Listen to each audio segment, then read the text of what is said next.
మీ మోకాల నొప్పులకు ఎటువంటి సర్జరీ లేకుండా ఎపియాన్ పెయిన్ క్లినిక్ అందిస్తున్న అత్యాధునిక చికిత్స.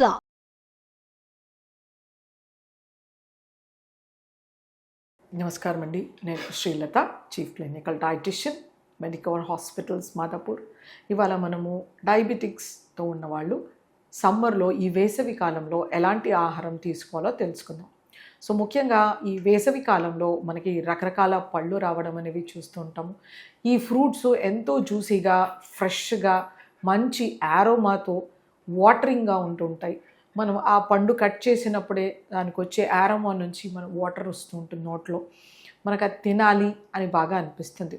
బట్ డయాబెటీస్తో సఫర్ అయ్యే వాళ్ళకి ఫ్రూట్స్ అనేవి ఎక్కువ మోతాదులో తీసుకోకూడదు. అసలు మన శరీరంలో డయాబెటీస్ ఉన్నా కూడా మనకి త్వరగా తెలియదు.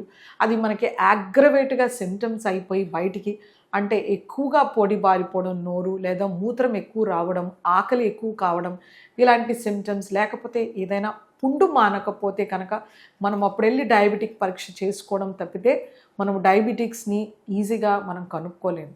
సో అది మన శరీరంలో ఉంటుంది కాబట్టి మనకు తెలియదు. బట్ సమ్మర్లో మనకి చాలా డయాబెటిక్స్ అనేవి బయటపడతాయి.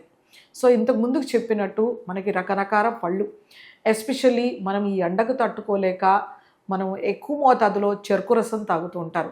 అలాగే బయట దొరికే తాజా మామిడి పళ్ళ రసం తీసుకుంటూ ఉంటారు. అలాగే బయట దొరికే ద్రాక్ష, ఎక్కువగా ద్రాక్షలు గ్రీన్ వెరైటీ, పర్పుల్ వెరైటీవి తీసుకోవడం జరుగుతుంది. పుచ్చపండు, దోసపండు, అలాగే మన కమలపెండు, ఇలా రకరకాల పళ్ళు మనం ఎక్కువ మోతాదులో తీసుకుంటూ ఉంటాం. అలాగే అందరికీ ఇష్టమైంది మామిడి పండు.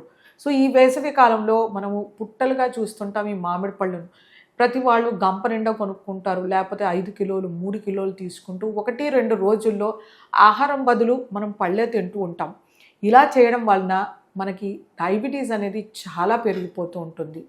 సో ఈ డయాబెటిక్స్ జాగ్రత్తగా ఈ ఎండాకాలంలో దాహాన్ని తట్టుకోవడానికి నిమ్మకాయ నీళ్ళు, పిసరంత ఉప్పు వేసి తీసుకోవచ్చు. ఒకవేళ వాళ్ళు హైపర్ టెన్సివ్ ఉంటే ఉప్పు, పంచదార లేకుండా వేసి తీసుకోవాలి. లేకపోతే కొన్ని సబ్జా గింజల్ని నీళ్ళల్లో నానబెట్టి తీసుకుంటే చాలా మంచిది. లేదు, మనం ఈ సబ్జా గింజల్ని పల్సటి మజ్జిగ, వెన్న మొత్తం తీసేసిన మజ్జిగతో వాటిలో 1 చెంచా సబ్జా గింజలు నానబెట్టి తీసుకోవచ్చు. లేదా ఈ మజ్జిగలోనే సగం చెక్క నిమ్మకాయ పిండుకుని దాంట్లోనే పుదీనా పేస్ట్, కరివేపాకు పేస్ట్ వేసి తీసుకోవచ్చు. లేకపోతే మనము పుదీనాని సన్నగా తరిగి నిమ్మకాయ నీళ్ళల్లో పిండేసి జీలకర్ర పొడి వేసి పుదీనా పానీలాగా తీసుకోవచ్చు. లేకపోతే మనము జీలకర్ర పొడి, కొంచెం నల్లుప్పు కలిపి 2-3 చుక్కల నిమ్మ పులుపు వేసి జీరా పానీలాగా తీసుకోవచ్చు. లేకపోతే పచ్చి మామిడికాయల్ని ఉడికించి దాని గుజ్జు తీసి నీళ్ళల్లో కలిపి పిసరంతా మనము గింజధాన్యాల పొడి, ఏవైనా ధనియాల పొడి కానీ, జీలకర్ర పొడి, నల్లుప్పు వేసి తీసుకోవచ్చు.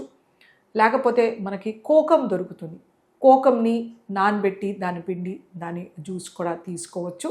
ఇలా మనము రకరకాల వెజిటేబుల్స్ కానీ, రకరకాల గ్రీన్ లీఫీ వెజిటేబుల్స్, లేకపోతే వెజిటేబుల్స్వి ఏవైనా జ్యూస్ ఎక్స్ట్రాక్ట్ చేసి తీసుకోవచ్చు. అంటే క్యారెట్ జ్యూస్, బీట్రూట్ జ్యూస్ ఇలాంటివి కాకుండా ఇంతకుముందు నేను చెప్పినట్టుగా ఇలాంటివి తీసుకోవడం వలన మన శరీరానికి చలువ చేస్తుంది.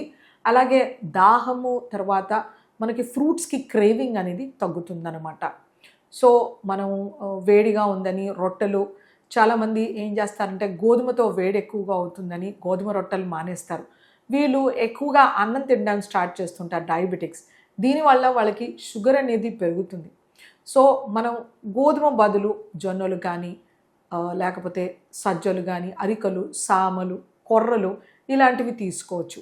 మనకి వేడిగా ఎక్కువ ఉన్నప్పుడు కందిపప్పు బదులు మనము పెసరపప్పు వాడుకోవచ్చు. దీన్ని సాంబార్ కింద కానీ, పప్పు కూర కింద కానీ, కూరగాయ పప్పు, ఆకుకూర పప్పు ఇలాంటివి చేయొచ్చు. మనము పచ్చి మామిడికాయని ఆహారంలో పులుపు కింద వాడడం కానీ, నిమ్మకాయలు, చింతకాయలు పులుపుకి వాడుకోవడం వలన మన శరీరానికి ఎంతో చలువ చేస్తుంది. అలాగే దాహం అవ్వడం కానీ, వేడి అవ్వడం కానీ కనిపించదు. ఇలా వీళ్ళలో దాహం, వేడి కనిపించినప్పుడు వాళ్ళు ఎక్కువ స్వీట్ అండ్ బెవరేజెస్, అవి ఫ్రెష్ ఫ్రూట్ జ్యూస్ కానీ, ప్యాక్డ్ కానీ, కోలా, పెప్సీ, స్ప్రైట్, ఫ్రూటీ ఇలాంటివి తాగడానికి వాళ్ళు ఎక్కువగా క్రేవింగ్ చేస్తూ ఉంటారు.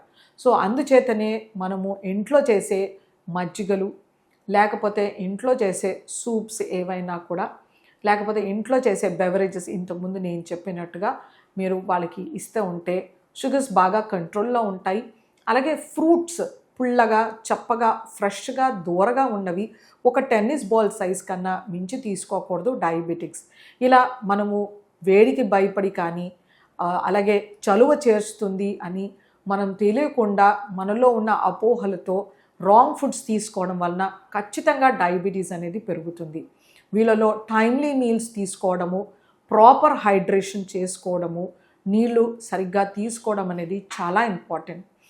ఎర్లీ డిన్నర్ చేయడము, తర్వాత ఎండలో వెళ్ళినప్పుడు ప్రొటెక్టివ్ మెజర్స్ తీసుకుని ఇలా చేయడం వలన వీళ్ళు సమ్మర్ని ఈజీగా without hyperglycemia, without uncontrolled షుగర్స్తో చక్కగా లీడ్ చేయొచ్చు.